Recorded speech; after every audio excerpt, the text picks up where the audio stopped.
Good morning guys, and welcome back to another episode of Boerum Engines.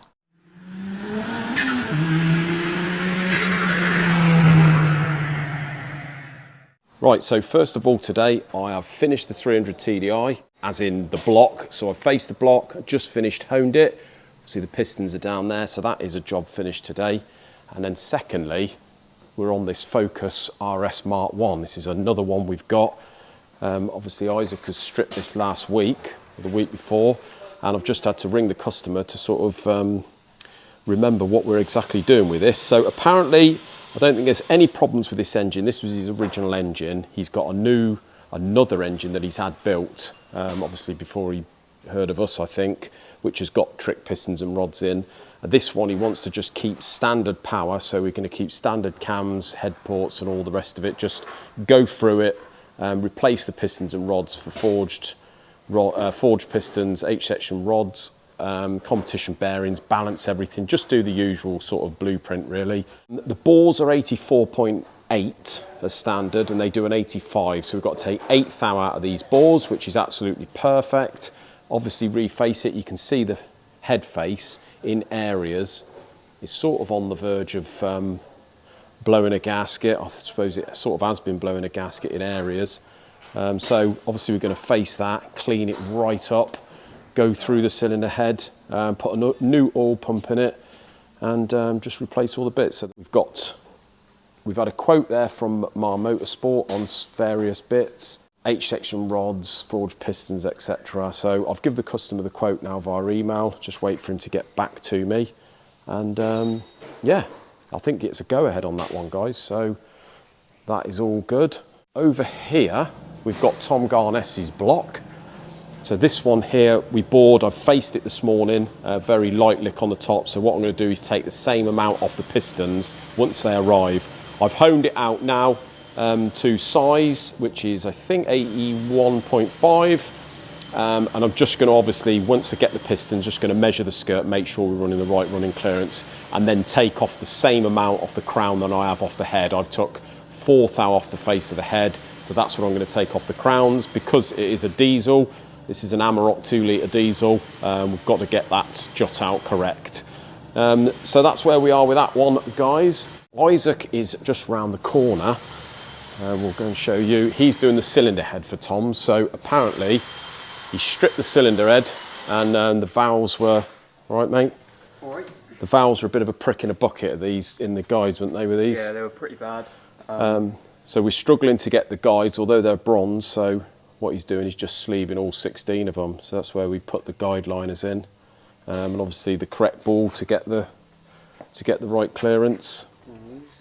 No issues apart from that. Far, no, it's been all going in all right. Yeah, they're all in there. I'm just topping them off at the minute. And then... Lovely job. So that's where we are with Tom's, and the bits should arrive late morning. Well, actually this afternoon. So that's all we're waiting for on Tom's, guys.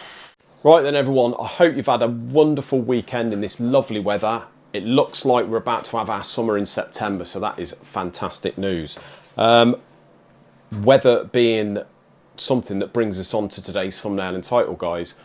Now, as you all know, we've done plenty of track days this year. We've done really well, actually. We've got plenty of them in.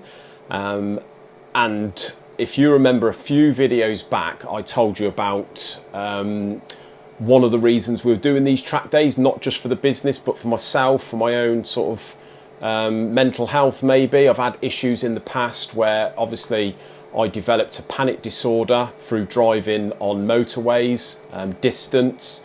It's all a bit of a complicated thing when it comes to some anxiety disorders, but that was one of the reasons that I decided to do these track days, to sort of get me further afield, just so I don't feel enclosed, obviously, because many a years I was, or sort of felt like I was trapped and my world was coming in.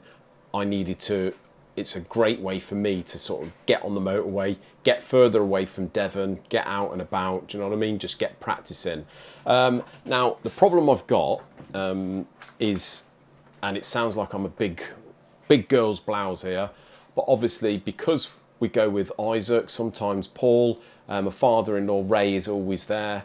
I think what has happened without me realising it is because Ray's there, Ray can drive the van if need be. Now, in my head, a lot of the time, when I get onto a motorway or get further afield, it sounds ridiculous, but as long as there's someone there that can take over the driving if needs be, not sure what is going to happen. In my head, it's, you know, anxiety disorders are a funny thing. They sort of, your mind tricks you into thinking that something disastrous is going to happen and you can't get home.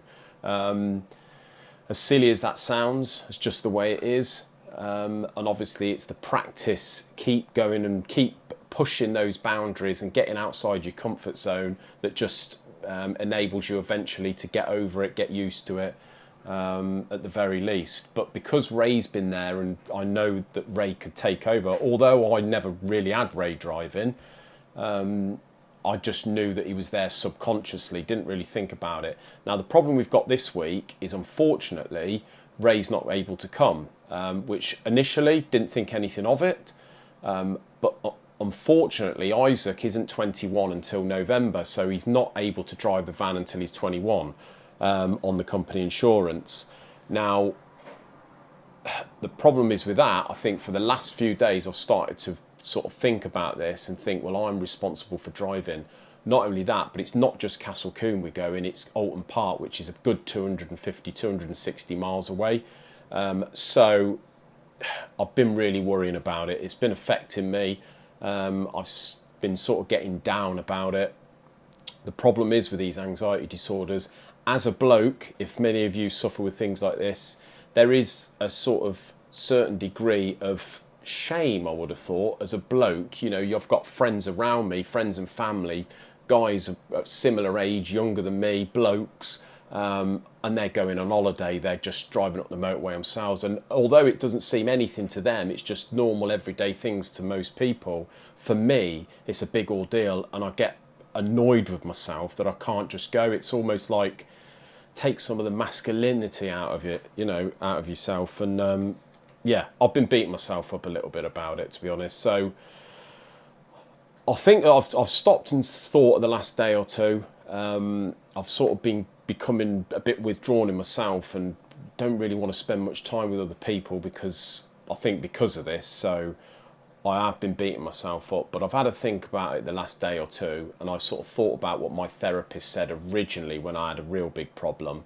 And they said, look, whatever progress you make throughout the years is fantastic progress. A lot of people that have anxiety disorders like this, you know, with like that debilitating for them, that it's affected their life drastically, like they've never been able to get over it. So whatever progress I make is big steps. So obviously now, even just going and doing these track days, Castle Combe and this, that, I can, you know, I can almost live a normal life. It's only the odd thought that plays havoc with me. So, but there we go, guys. I just thought I'd tell you that because obviously you're going to wonder next week why, at least on the second channel, we haven't done any footage of us going to Alton Park. Could have just kept it quiet and not said anything about it, but like I've said to you before, I'd rather share everything with you so you know exactly what's going on in the business, with me, personal life, all the rest of it.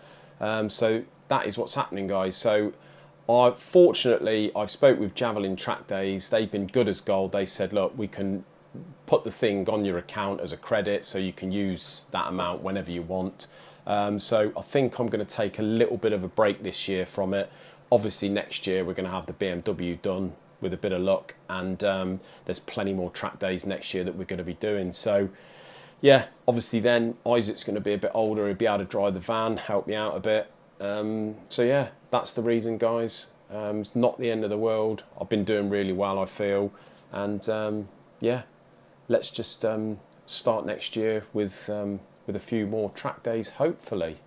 Right, so the cylinder head for Tom for the Amarok, guys. You see now Isaac has done all those guides and he's just in the process of cutting all the seats. So it looks like he's done the first 4 inlets.